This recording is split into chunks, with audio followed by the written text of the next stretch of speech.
Hey, Yetta, are we surviving? No, we are thriving. Moving forward with the Dekker Team. Moving forward together with the Dekker Team.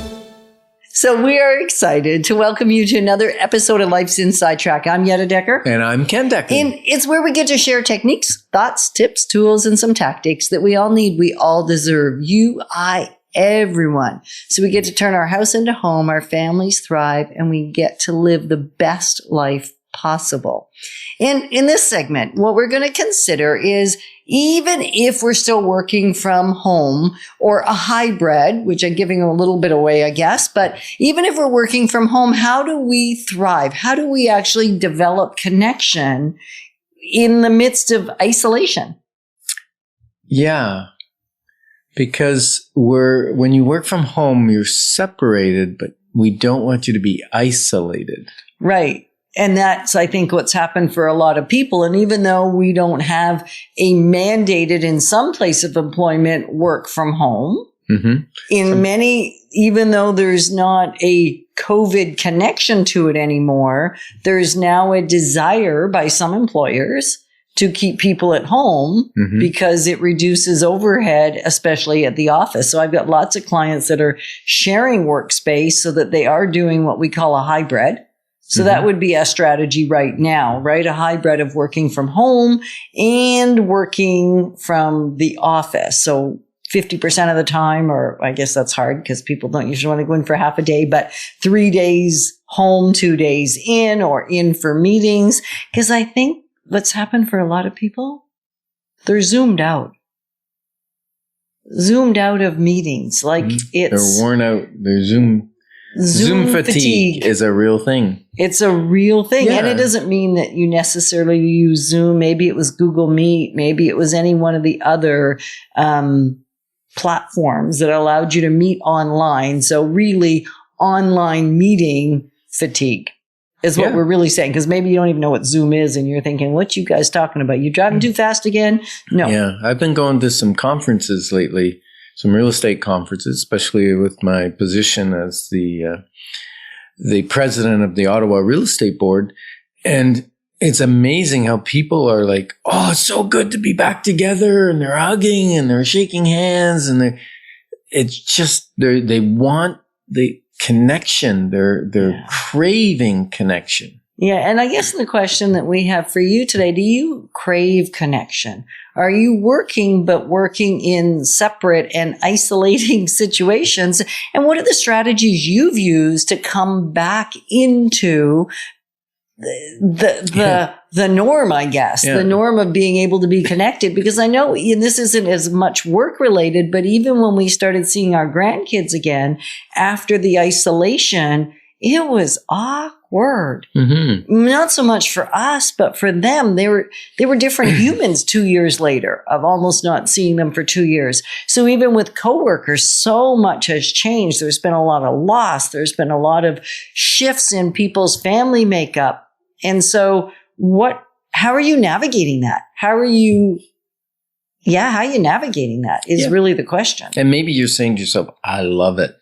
Because some people thrive in isolation. They're not people. They like the separation and they like to be able to just put their head down and do their work. So maybe that's you and you're thinking, what are they talking about? Yeah. Or maybe you are the other flip side of the coin, right? Which is somebody that strives and loves connection and they thrive on it.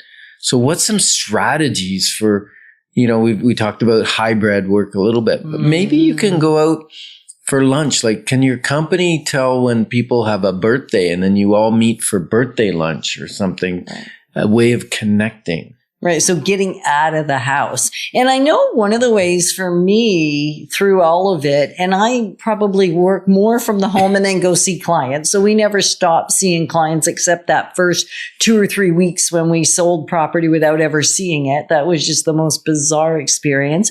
But we met on Zoom, we met on the phone, and a lot of our work, if we're not physically needing to show the property. And at the beginning, many homes were sold with people never going into them. Right? Because we did better video. And so lots of really good technology things have come into play. So that's good, but that doesn't help with the human connection. So being able to get face to face with people is the thing. It's important I think when you're working, 5 days a week from home and you're not seeing people, like how do we get connected? And I think one way is maybe invite some coworkers over for potluck. Remember that church thing? Remember potlucks? I love potlucks because it's like going to a buffet and you never know what you're going to get. Right. Well, you don't.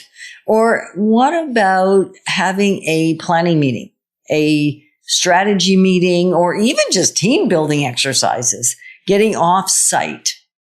Yeah. So strategy meetings are great. I know the Ottawa Real Estate Board typically does one every year or every 2 years.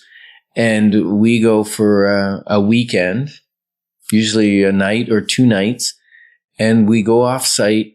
We get rid of all the distractions and we focus on what's our vision, what's our strategy for the coming 5 years. That's a huge team building effort and people get to connect, right? And then you mentioned special events, team building things. Like some of mine I love going to archery tag and shooting my fellow workers.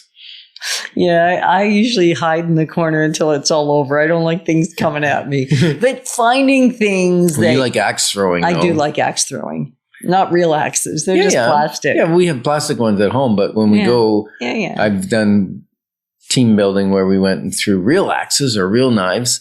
And there's always the mystery rooms. Yes, and they are fabulous. I like those, provided there's some really scholarly, smart, clue-oriented people, so I can kind of go along for the ride. The nice thing with team activities is usually somebody in the team that's really good at the thing. Yeah, and the last one we did was super hard. We got out of one room. We didn't realize there were multiple rooms to get out of, and we managed to get out of one, and we had to, I think, get like 3 hints to get out of that room. It was tough. It was.